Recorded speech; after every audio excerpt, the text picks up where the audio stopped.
gosh, I quite like this lighting. Don't know why I didn't do this before. Is The Phantom Coach... No, he doesn't. By Amelia B. Edwards.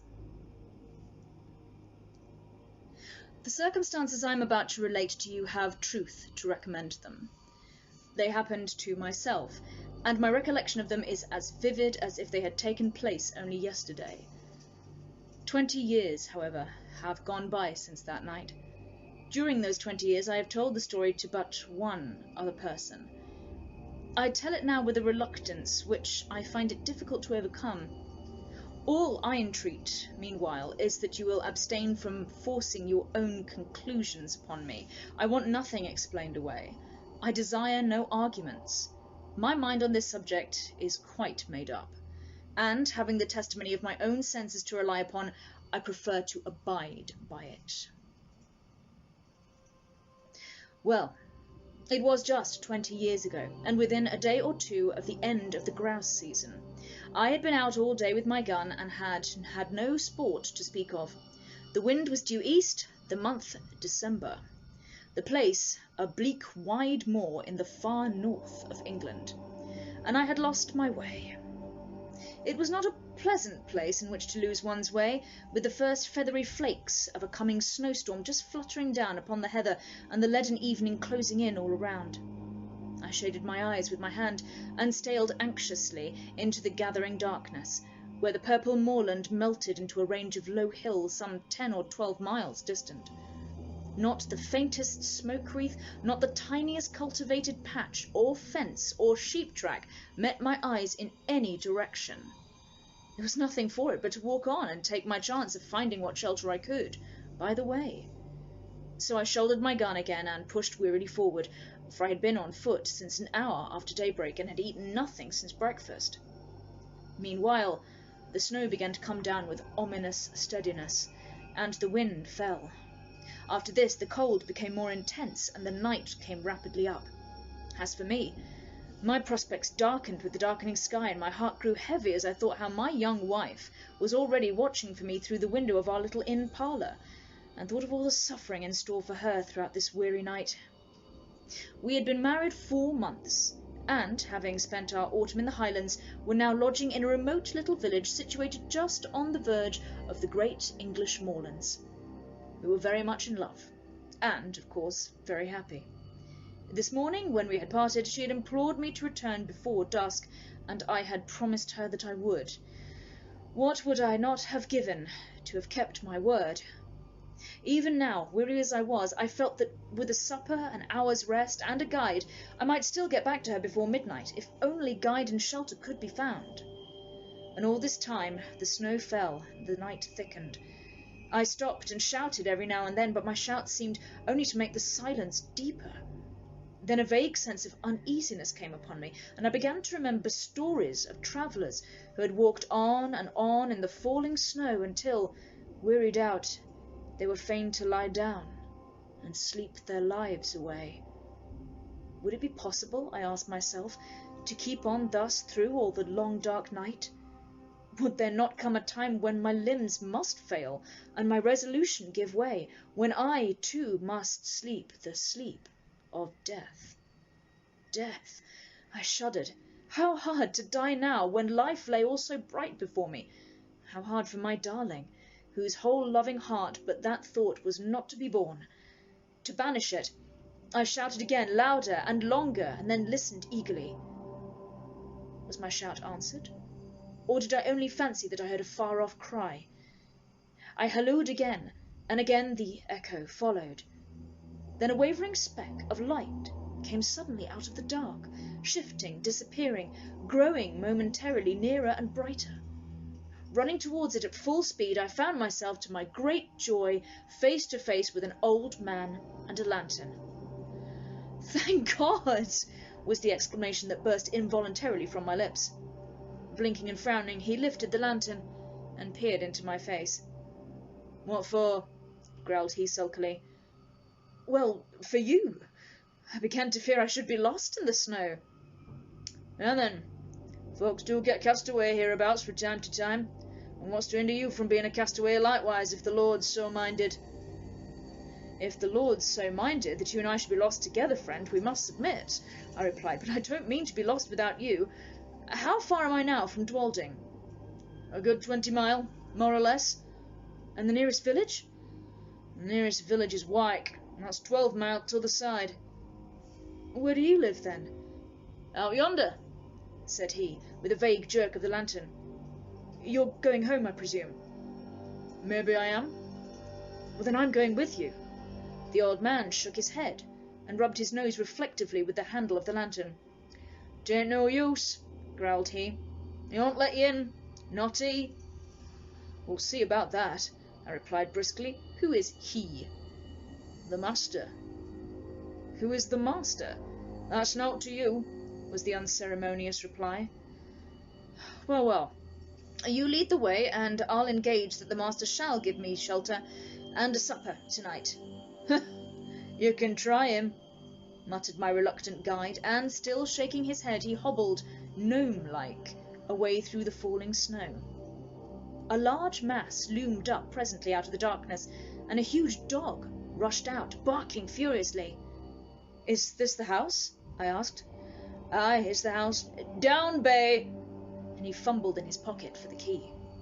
I drew up close behind him, prepared to lose no chance of entrance, and saw in the little circle of light shed by the lantern that the door was heavily studded with iron nails, like the door of a prison. In another minute he had turned the key, and I had pushed past him into the house. Once inside, I looked round with curiosity, and found myself in a great raftered hall, which served apparently a variety of uses. One end was piled to the roof with corn, like a barn. The other was stored with flour sacks, agricultural implements, casks, and all kinds of miscellaneous lumber, while from the beams overhead hung rows of hams, flitches, and bunch of dried herbs for winter use. In the centre of the floor stood some huge object, gauntly dressed in a dingy wrapping cloth, and reaching halfway to the rafters. Lifting a corner of this cloth, I saw, to my surprise, a telescope of very considerable size, mounted on a rude movable platform with 4 small wheels. The tube was made of painted wood, bound round with bands of metal rudely fashioned. The speculum, so far as I could estimate its size in the dim light, measured at least 15 inches in diameter. While I was yet examining the instrument, and asking myself whether it was not the work of some self-taught optician, a bell rang sharply. "That's for you," said my guide with a malicious grin. "Yonder's his room." He pointed to a low black door at the opposite end of the hall. I crossed over, rapped somewhat loudly, and went in, without waiting for an invitation. A huge, white-haired old man rose from a table covered with books and papers, and confronted me sternly. "Who are you?" he said. "How came you here? What do you want?" "James Murray, barrister at law, on foot across the moor. Meat, drink, and sleep." He bent his bushy brows into a portentous frown. "Mine is not a house of entertainment," he said haughtily. "Jacob, how dared you admit this stranger?" "I didn't admit him," grumbled the old man. "He followed me over the moor, and shouldered his way in before me. I'm no match for 6'2". "And pray, sir, by what right have you forced an entrance into my house?" "The same by which I should have clung to your boat if I were drowning. The right of self-preservation." "Self-preservation?" "There's an inch of snow on the ground already," I replied briefly, "and it would be deep enough to cover my body before daybreak." He strode to the window, pulled aside a heavy black curtain, and looked out. "It is true," he said. "You can stay, if you choose, till morning. Jacob, serve the supper." With this he waved me to a seat, resumed his own, and became at once absorbed in the studies from which I had disturbed him. I placed my gun in a corner, drew a chair to the hearth, and examined my quarters at leisure. Smaller and less incongruous in its arrangement than the hall, this room contained, nevertheless, much to awaken my curiosity. The floor was carpetless, the whitewashed walls were in parts scrawled over with strange diagrams, and in others covered with shelves crowded with philosophical instruments. the uses of many of which were unknown to me. On one side of the fireplace stood a bookcase filled with dingy folios, on the other a small organ, fantastically decorated with painted carvings of medieval saints and devils. Through the half-open door of a cupboard at the further end of the room I saw a long array of geological specimens, surgical preparations, crucibles, retorts, and jars of chemicals. While on the mantel shelf behind me, amid a number of small objects, stood a model of the solar system, a small galvanic battery, and a microscope. Every chair had its burden, every corner was heaped high with books. The very floor was littered over with maps, casts, papers, tracings, and learned lumber of all conceivable kinds. I stared about me with an amazement increased by every fresh object upon which my eyes chanced to rest. So strange a room I had never seen. Yet seemed it stranger still to find such a room in a lone farmhouse amid those wild and solitary moors. Over and over again I looked from my host to his surroundings, and from his surroundings back to my host, asking myself who and what he could be. His head was singularly fine. It was more the head of a poet than a philosopher, broad in the temples, prominent over the eyes, and clothed with a rough profusion of perfectly white hair. It had all the ideality and much of the ruggedness that characterizes the head of Louis von Beethoven. There were the same deep lines about the mouth and the same stern furrows in the brow. There was the same concentration of expression. While I was yet observing him, the door opened and Jacob brought in the supper. His master then closed his book, rose, and with more courtesy of manner than he had yet shown, invited me to the table. A dish of ham and eggs, a loaf of brown bread, and a bottle of admirable sherry were placed before me. "I have but the homeliest farmhouse fare to offer you, sir," said my entertainer. "Your appetite, I trust, will make up for the deficiencies of our larder." I had already fallen upon the viands, and now protested, with the enthusiasm of a starving sportsman, that I had never eaten anything so delicious. He bowed stiffly, and sat down with his own supper, which consisted primitively of a jug of milk and a basin of porridge. We ate in silence, and when we had done, Jacob removed the tray. I then drew my chair back to the fireside. My host, somewhat to my surprise, did the same, and turning abruptly towards me, he said, "Sir, I have lived here in strict retirement for 23 years. During that time I have not seen as many strange faces, and I have not read a single newspaper. You are the first stranger who has crossed my threshold for more than 4 years. Will you favour me with a few words of information respecting that outer world from which I have parted company so long?" "Pray interrogate me," I replied. "I am heartily at your service." He bent his head in acknowledgment, leaned forward with his elbows resting on his knees and his chin supported in the palms of his hands, stared fixedly into the fire, and proceeded to question me. His inquiries related chiefly to scientific matters, with the latter progress of which, as applied to the practical purposes of life, he was almost wholly unacquainted. No student of science myself, I replied, as well as my slight information permitted, but the task was far from easy, and I was much relieved when, passing from interrogation to discussion, he began pouring forth his own conclusions upon the facts which I had been attempting to place before him. He talked, and I listened, spellbound. He talked till I believe he almost forgot my presence, and only thought aloud. I'd never heard anything like it then. I've never heard anything like it since.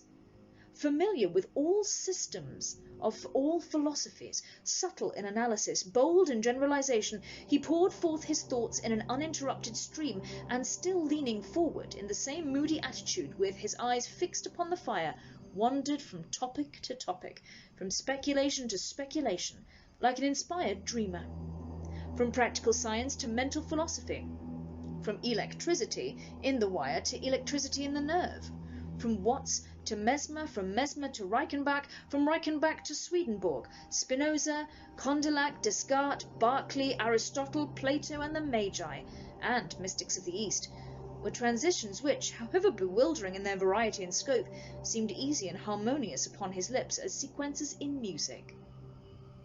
By and by, I forget now what link of conjecture or illustration, He passed on to that field which lies beyond the boundary line of even conjectural philosophy, and reaches no man knows whither. He spoke of the soul and its aspirations, of the spirit and its powers, of second sight, of prophecy, of those phenomena which, under the name of ghosts, spectres, and supernatural appearances, have been denied by the sceptics and attested by the credulous of all ages. "The world," he said, "grows hourly more and more sceptical of all that lies beyond its own narrow radius, and our men of science foster the fatal tendency. They condemn as fable all that resists experiment. They reject as false all that cannot be brought to test of the laboratory or the dissecting room. Against what superstitions have they waged so long and obstinate a war as against the belief in apparitions? And yet what superstition has maintained its hold upon the minds of men so long and so firmly? Show me any fact in physics, history, in archaeology, which is supported by testimony so wide and so various, attested by all races of men, in all ages and in all climates, by the soberest sages of antiquity, by the rudest savage of today, by the Christian, the pagan, the pantheist, the materialist. This phenomenon is treated as a nursery tale by the philosophers of our century. Circumstantial evidence weighs with them as a feather in the balance. The comparison of causes with effects, however valuable in physical science, is put aside as worthless and unreliable. The evidence of competent witnesses, however conclusive in a court of justice, counts for nothing. He who pauses before he pronounces is condemned as a trifler. He who believes is a dreamer or a fool." He spoke with bitterness, and, having said thus, relapsed for some minutes into silence. Presently he raised his hands, and added with an altered voice and manner, "I, sir, paused, investigated, believed, and was not ashamed to state my convictions to the world. I, too, was branded as a visionary, held up to ridicule by my contemporaries, and hooted from that field of science in which I had laboured with honour during all the best years of my life. These things happened just 23 years ago. Since then, I have lived as you see me living now, and the world has forgotten me, as I have forgotten the world. You have my history." "It is a very sad one," I murmured, scarcely knowing what to answer. "It is a very common one," he replied. "I have only suffered for the truth, as many a better and wiser man has suffered before me." He rose, as if desirous of ending the conversation, and went over to the window. "It has ceased snowing," he observed as he dropped the curtain and came back to the fireside. "Ceased!" I exclaimed, starting eagerly to my feet. "Oh, if it were only possible! But no, it is hopeless. Even if I could find my way across the moor, I could not walk 20 miles tonight." "Walk 20 miles tonight?" repeated my host. "What are you thinking of?" "Of my wife," I replied impatiently, "of my young wife, who does not know that I have lost my way, and who at this moment is breaking her heart with suspense and terror." "Where is she?" "At Dwalding, 20 miles away." "Dwalding?" he echoed thoughtfully. "Yes, the distance, it is true, is 20 miles, but are you so very anxious to save the next 6 or 8 hours?" "So very, very anxious that I would give 10 guineas at this moment for a guide and a horse." "Your wish can be gratified at a less costly rate," said he, smiling. "The night mail from the north, which changes horses at Dwalding, passes within 5 miles of this spot, and will be due at a certain crossroad in about an hour and a quarter. If Jacob were to go with you across the moor, and put you on to the old coach road, you could find your way, I suppose, to where it joins the new one?" "Easily, gladly." He smiled again, rang the bell, gave the old servant his directions, and, taking a bottle of whisky and a wine-glass from the cupboard in which he kept his chemicals, said, "The snow lies deep, and it will be difficult walking tonight on the moor. A glass of usquebaugh before you start?" I would have declined the spirit, but he pressed it on me, and I drank it. It went down my throat like liquid flame, and almost took my breath away. "It is strong," he said, "but it will help you keep out the cold. And now you have no moments to spare. Good night." I thanked him for his hospitality, and would have shaken hands, but that he had turned away before I could finish my sentence. In another minute I had traversed the hall, Jacob had locked the outer door behind me, and we were out on the wide, white moor. Although the wind had fallen, it was still bitterly cold. Not a star glimmered in the black vault overhead, not a sound save the rapid crunching of the snow beneath our feet disturbed the heavy stillness of the night. Jacob, not too well pleased with his mission, shambled on before in sullen silence, his lantern in his hand and his shadow at his feet. I followed, with my gun over my shoulder, as little inclined for conversation as himself. My thoughts were full of my late host. His voice yet rang in my ears, his eloquence yet held my imagination captive. I remember to this day, with surprise, how my overexcited brain retained whole sentences and parts of sentences, troops of brilliant images and fragments of splendid reasoning, in the very words in which he had uttered them. Musing thus over what I had heard, and striving to recall a lost link here and there, I strode on at the heels of my guide, absorbed and unobservant. Presently, at the end, it seemed to me, of only a few minutes, he came to a sudden halt, and said, "Yon's your road. Keep the stone fence to your right hand, and you can't fall off the way." Then this is the old coach road?" "Aye, 'tis the old coach road." "And how far do I go before I reach the crossroads?" "Nigh upon 3 mile." I pulled out my purse, and he became more communicative. "The roads are fair enough," he said, "for foot passengers, but 'twas over steep and narrow for the northern traffic. You mind where the parapet's broken away, close against the signpost? It's never been mended since the accident." "What accident?" The night mail pitched right over into the valley below. Good 50 feet or more. Just at the worst bit of road in the whole county." "Horrible. Were many lives lost?" "Oh, 4 were found dead, and t'other 2 died next morning." "How long is it since this happened?" "Just 9 year." "Near the signpost, you say? I will bear it in mind. Good night." "Good night, sir, and thank you." Jacob pocketed his half-crown, made a faint pretence of touching his hat, and trudged back the way he had come. I watched the light of his lantern till it quite disappeared, and then turned to pursue my way alone. This was no longer a matter of the slightest difficulty, for, despite the dead darkness overhead, the line of stone fence showed distinctly enough against the pale gleam of the snow. How silent it seemed now, with only my footsteps to listen to, how silent and how solitary. A strange, disagreeable sense of loneliness stole over me. I walked faster. I hummed a fragment of tune. I cast up enormous sums in my head, and accumulated them at compound interest. I did my best, in short, to forget the startling speculations to which I had but just been listening, and to some extent I succeeded. Meanwhile, the night air seemed to become colder and colder, and though I walked fast, I found it impossible to keep myself warm. My feet were like ice. I lost sensation in my hands, and grasped my gun mechanically. I even breathed with difficulty, as though, instead of traversing a quiet north country highway, I was scaling the uppermost heights of some gigantic Alp. This last symptom became presently so distressing that I was forced to stop for a few minutes and lean against the stone fence. As I did so, I chanced to look back up the road, and there, to my infinite relief, I saw a distant point of light, like the gleam of an approaching lantern. I at first concluded that Jacob had retraced his steps and followed me, but even as the conjecture presented itself, a second light flashed into sight, a light evidently parallel with the first, and approaching at the same rate of motion. It needed no second thought to show me that these must be the carriage lamps of some private vehicle, though it seemed strange that any private vehicle should take a road professedly disused and dangerous. There could be no doubt, however, of the fact, for the lamps grew larger and brighter every moment, and I even fancied I could already see the dark outline of the carriage between them.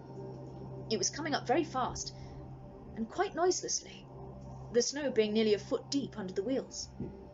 And now the body of the vehicle became distinctly visible behind the lamps. It looked strangely lofty. A sudden Suspicion flashed upon me. Was it possible I had passed the crossroads in the dark without observing the signpost? And could this be the very coach which I had come to meet? No need to ask myself that question a second time, for here it came round the bend of the road, guard and driver, one outside passenger, and 4 steaming greys, all wrapped in a soft haze of light, through which the lamps blazed out like a pair of fiery meteors. I jumped forward, waved my hat, and shouted. The mail came down at full speed and passed me. For a moment I feared that I had not been seen or heard, but it was only for a moment. The coachman pulled up. The guard, muffled to the eyes in capes and comforters, and apparently sound asleep in the rumble, neither answered my hail nor made the slightest effort to dismount. The outside passenger did not even turn his head. I opened the door for myself and looked in. There were but 3 travellers inside, so I stepped in, shut the door, slipped into the vacant corner, and congratulated myself on my good fortune. The atmosphere of the coach seemed, if possible, colder than that of the outer air, and was pervaded by a singularly damp and disagreeable smell. I looked round at my fellow passengers. They were all there, all 3 men, and all silent. They did not seem to be asleep, but each leaned back in his corner of the vehicle, as if absorbed in his own reflections. I attempted to open a conversation. "How intensely cold it is tonight," I said, addressing my opposite neighbour. He lifted his head, looked at me, but made no reply. "The winter," I added, "seems to have begun in earnest." Although the corner in which he sat was so dim that I could distinguish none of his features very clearly, I saw that his eyes were still fully turned upon me. And yet he answered never a word. At any other time I should have felt and perhaps expressed some annoyance, but at the moment I felt too ill to do either. The icy coldness of the night air had struck a chill to my very marrow, and the strange smell inside the coach was affecting me with an intolerable nausea. I shivered from head to foot, and, turning to my left-hand neighbour, asked if he had any objection to an open window. He neither spoke nor stirred. I repeated the same question somewhat more loudly, but with the same result. Then I lost patience, and let the sash down. As I did so, the leather strap broke in my hand, and I observed that the glass was covered with a thick coat of mildew, the accumulation apparently of years. My attention being thus drawn to the condition of the coach, I examined it more narrowly, and saw by the uncertain light of the outer lamps that it was in the last stage of dilapidation. Every part of it was not only out of repair, but in a condition of decay. The sashes splintered at a touch. The leather fittings were crusted over with mould, and literally rotting from the woodwork. The floor was almost breaking away beneath my feet. The whole machine, in short, was foul with damp, and had evidently been dragged from some outhouse in which it had been mouldering away for years, to do another day or 2 of duty on the road. I turned to the 3rd passenger, whom I had not yet addressed, and hazarded one more remark. "This coach," I said, "is in a deplorable condition. The regular mail, I suppose, is under repair." He moved his head slowly, and looked me in the face, without speaking a word. I shall never forget that look, while I live. I turned cold at heart under it. I turn cold at heart even now when I recall it. His eyes glowed with a fiery, unnatural lustre. His face was livid as the face of a corpse. His bloodless lips were drawn back as if in the agony of death, and showed the gleaming teeth between. The words that I had been about to utter died upon my lips, and a strange horror, a dreadful horror, came upon me. My sight had by this time become used to the gloom of the coach, and I could see with tolerable distinctness. I turned to my opposite neighbour. He, too, was looking at me, with the same startling pallor in his face, and the same stony glitter in his eyes. I passed my hand across my brow. I turned to the passenger on the seat beside my own and saw... Oh, heaven! How shall I describe what I saw? I saw that he was no living man, that none of them were living men, like myself. A pale phosphorescent light, the light of putrefaction, played upon their awful faces, upon their hair, dank with the dews of the grave, upon their clothes, earth-stained and dropping to pieces, upon their hands, which were as the hands of corpses long buried. Only their eyes, their terrible eyes, were living, and those eyes were all turned menacingly upon me. A shriek of terror, a wild, unintelligible cry for help and mercy, burst from my lips, as I flung myself against the door and strove in vain to open it. In that single instant, brief and vivid as a landscape beheld in the flash of summer lightning, I saw the moon shining down through a rift of stormy cloud, the ghastly signpost rearing its warning finger by the wayside, the broken parapet, the plunging horses, the black gulf below. Then the coach reeled like a ship at sea. Then came a mighty crash, a sense of crushing pain. And then darkness. It seemed as if years had gone by when I awoke one morning from a deep sleep and found my wife watching by my bedside. I will pass over the scene that ensued, and give you in half a dozen words the tale she told me with tears and thanksgiving. I had fallen over a precipice, close against the junction of the old coach road and the new, and had only been saved from certain death by lighting upon a deep snowdrift that had accumulated at the foot of the rock beneath.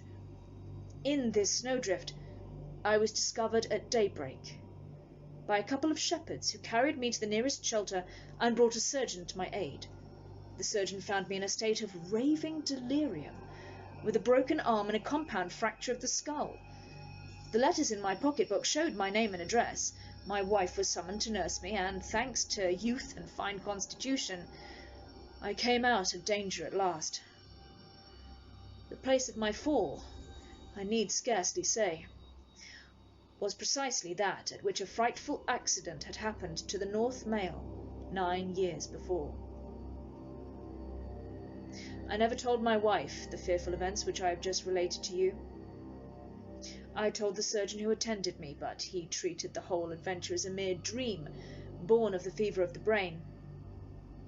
We discussed the question over and over again, until we found that we could discuss it with temper no longer, and then we dropped it. Others may form what conclusions they please. I know that 20 years ago I was the 4th inside passenger in that phantom coach.